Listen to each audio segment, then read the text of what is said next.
ஓம் ஸ்ரீ மகாபெரிவா சரணம். மகாபெரிவா மகிமையில் இன்றைக்கி ஒரு மிகச்சிறந்த அனுபவம் தான் பார்க்க போகிறோம். மகாபெரிவா அப்போ சென்னையில் முகாமிட்டிருந்தார். திருவல்லிக்கேணியில் இருந்த பக்தர் ஒருவர் பெரிவாளை தரிசிக்க விரும்பினார். 8வது படிச்சுருக்கிற தனது மகன் ராமசுப்ரமணியனையும் கூட அழைச்சிட்டு போகணும்னு நினச்சார். ஆனால் அவனும் நாளைக்கு தனக்கு பரீட்சை இருக்கிறதா சொல்லி வர மறுத்துடுறான்.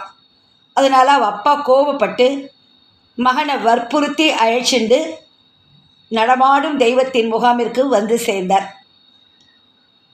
தன்னை தரிசித்து வணங்கி நின்றவரிடம் பெரியவா கேட்குறா, இந்த பக்தரிடம் கேட்குறா, பிள்ளைக்கு இன்னும் பிரம்மோபதேசம் செய்யவில்லையா அப்படின்னு கேட்குறா. இன்னும் வேலை வரல அப்படிங்கிறா அவ அப்பா. உடனே மகான் சொல்கிறார், வந்தாச்சு, வேலை வந்தாச்சு, நாளைக்கே மயிலாப்பூர் சங்கர மடத்தில் போய் பையனுக்கு பூணல் போட்டுடு அப்படின்னு உத்தரவிடுறார். இதை கேட்டு அதிர்ச்சி அடைகிறார் அவ அப்பா. ஏன்னா மகனுக்கு பூணல் கல்யாணத்தை விமர்சையாக நடத்தணும்னு கனவு கண்டிருந்த அவ அப்பாவுக்கு திடீர்னு தர்மோபநயனத்தில் அதை செய்ய மனசு வரல. அதனால் ஸ்ரீமடம் மேனேஜர்கிட்ட போய் தன்னுடைய கருத்தை சொல்கிறார். மேனேஜர் அதுக்கு பெரியவா சொன்னால் அதில் ஏதோ காரணம் இருக்கும், அதனால் தட்டாமல் வீட்டிற்கு போய் மனைவியை அழைச்சிட்டு சாயங்காலமே மயிலாப்பூர் சங்கரமடம் வந்துருங்கோ அப்படின்றார். மறுநாள் பையனுக்கு பரீட்சை இருப்பதை அப்பா சொல்ல, கவலை வேண்டாம், பரீட்சை மத்தியானம் தானே, காத்தால் பூணலை முடிச்சுண்டு மத்தியானம் போய் பரீட்சை எழுத மடத்திலேயே வாகனமும் ஏற்பாடு செய்வான்னு அவர் சொல்லிடுறார்.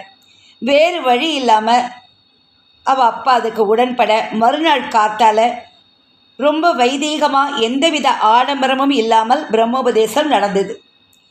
மத்தியானம் பரீட்சையும் எழுதி முடிந்த பின் மகனை அழைத்து கொண்டு மகானை தரிசிக்க சென்றார் அப்பா. பிரம்மோபதேசம் ஆகி வந்து வணங்கிய குழந்தைக்கு மகான் ஆசி வழங்கி வழி அனுப்பி வைத்தார்.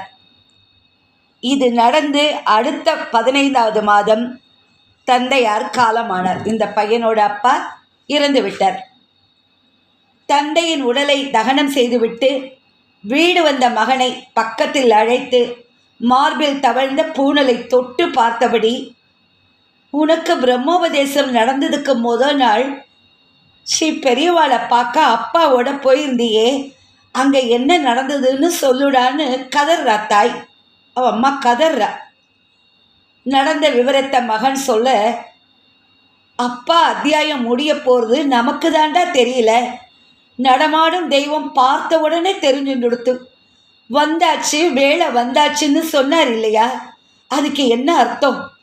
அப்பாவுக்கு போக வேண்டிய வேலை வந்துடுத்து, உனக்கு கர்மா செய்ய வேண்டிய வேலை வந்துடுத்துன்னு அர்த்தம்டா.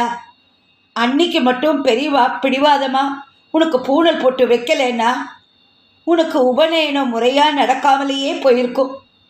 இன்னைக்கு உங்கள் அப்பாவை நீ தகனம் பண்ணுறதுக்கு முன்னால் சுடுகாட்டிலேயே காட்டு பூணலாக போட்டுருப்ப.